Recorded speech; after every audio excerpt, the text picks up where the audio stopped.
গোপালগঞ্জের কাশিয়ানীতে মাদকসহ 2 ব্যবসায়ীকে গ্রেপ্তার করেছে র্যাব। শুক্রবার রাতে কাশিয়ানী উপজেলার গোপালপুর বাজার এলাকা থেকে তাদের গ্রেপ্তার করা হয়।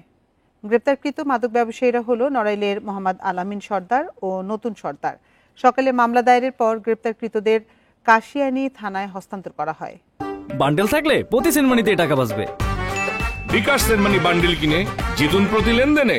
পুলিশ জানায়, রাত 2:30টার দিকে 2 মাদক ব্যবসায়ী গোপালপুর বাজারে অবস্থান করছে এমন খবরের ভিত্তিতে সেখানে অভিযান চালিয়ে 4 কেজি 900 গ্রাম গাঁজা সহ তাদের আটক করা হয়।